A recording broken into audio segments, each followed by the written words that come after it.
shape we ended up with just looked like speed. It looked like a fast structure. At that stage, because of the lack of knowledge, we were really leaning on the engineers to kind of help us. We were setting it up, and I was thinking, I'm not sure this is going to go up. This looks problematic. What's plan B? What's plan C? And I realized there's nothing.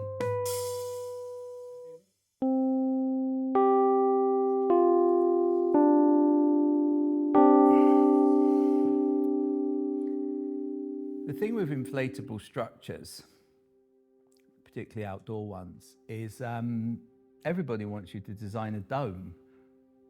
Becomes a sort of default setting. It's the kind of the visual narrative that everybody identifies to. I think it was in the late 2000s, so a while ago now, when we was really into the stride of the cut and sew airflow structures. We were approached by a company called Unipart, which is a car suppliers business, and they wanted us to design a big structure for Goodwood Festival of Speed. And at Goodwood at the time, virtually everyone used frame marquees. And so we kind of sat in the studio one day, and again, this is actually quite true. We were like, well, why can't we just cut this dome up a bit and play around with it? And we created this kind of, it became like a bit like, you can explain it as like a bit like an onion, cutting an onion in half, and you had this sort of shape that scalloped out at the end. We weren't trying to be massively clever, but the shape we ended up with just looked like speed. It looked like a fast structure. We've been asked to look at a structure 25 meters by 20, which was pretty big. It was as big as we'd ever built a single structure before. So we knew we were going to have to work a lot on the engineering. I didn't quite know how much we were going to work on the engineering. And so we presented it, and it was very quick. As I was going to say, we did it in an afternoon. It was a quick sketch, and we did a quick render and sent it to the client and said, what about something like this? And everyone just went, yes. It will all happen super quick. So the first thing we had to do was start working with the engineers and looking at how it would work.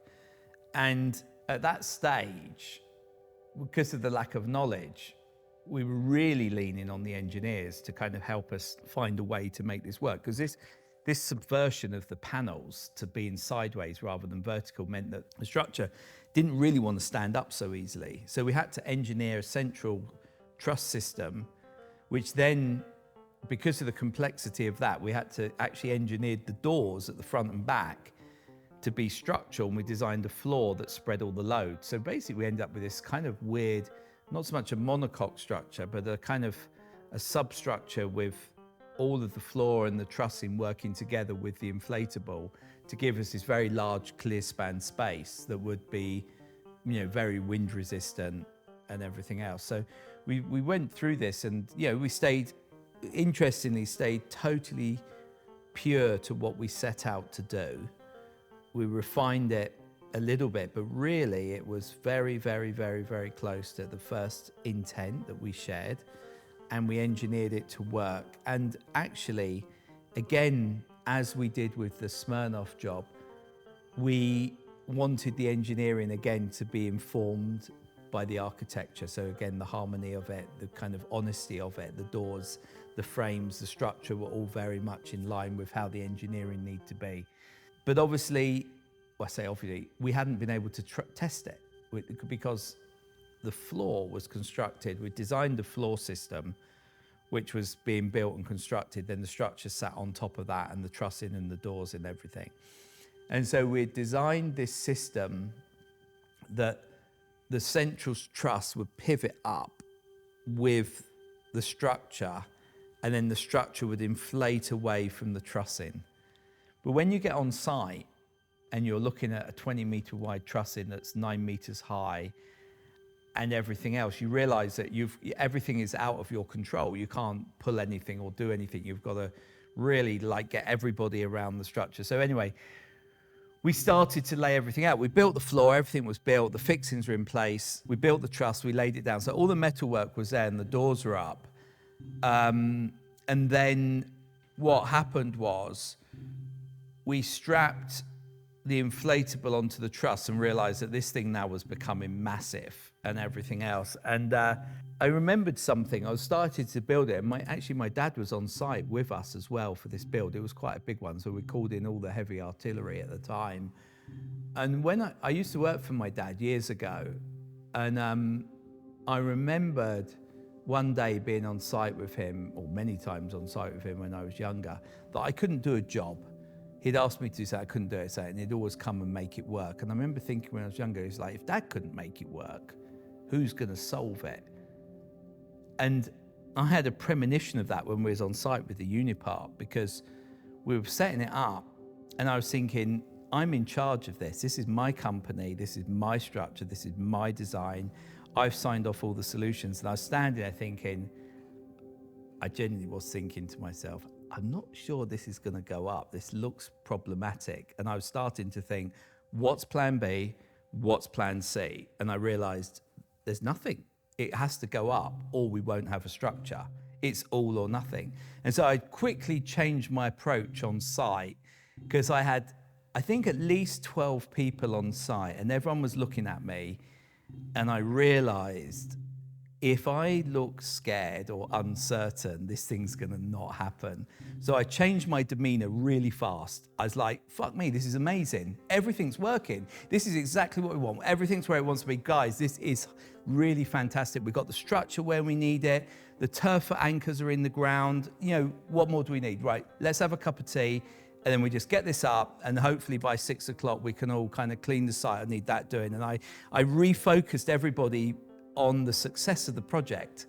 It was terrifying for me, but inside, that was where the terror was. Outside, I was just celebrating and making sure that everybody was as positive as I was.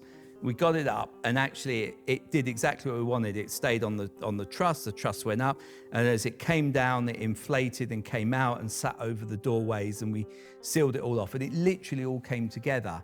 Now, I've just made it sound very simplistic there, but I can tell you it took a couple of hours, that process. And in that couple of hours, there were a lot of looks, a lot of concerns. The fabric was doing what it needed to do. But what I learned at that point was this project would never get done unless I made it happen at this point. And I know the team was there, but we had to get into the belief mode and really believe that it's going to happen. Anyway, it all went up. And my dad was there, as I said, and we got it up, and I was chatting to him, and he went, there was no way that was going up. He said, I'd given up. I was thinking, what are you going to do? And I was like, Dad, this is what it was about. This is what I learned looking at what you were doing years ago, that basically I knew the buck stopped with me. If I give up, I can't give up. You've got to make it happen. Where I thought we were like focusing on product and the look and the feel and the identity and the clean lines and the aerodynamics and everything else. But actually, working outdoors comes down to a completely different mentality. Problems are going to come at you.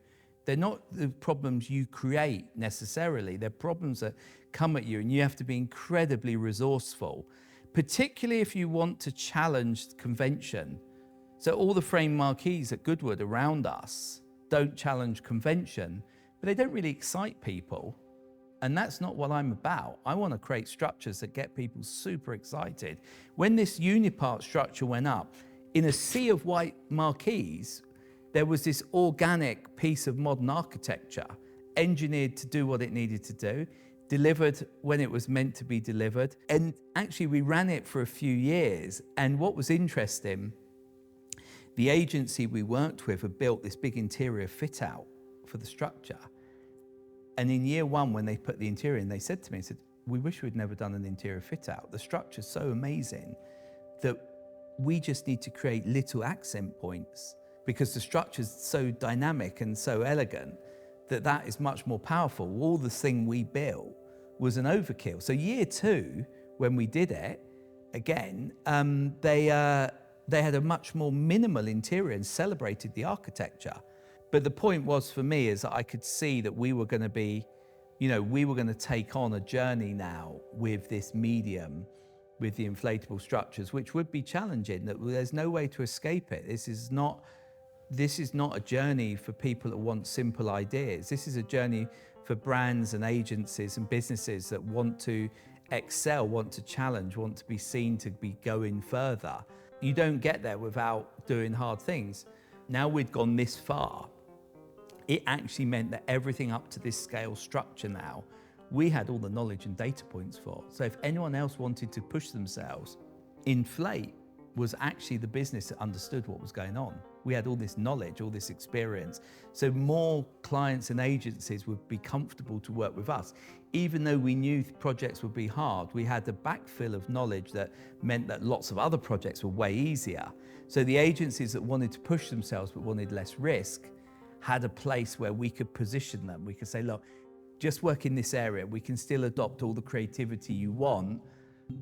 And if you want to go further, like some other projects I'm going to explain, then we can take you on that journey as well.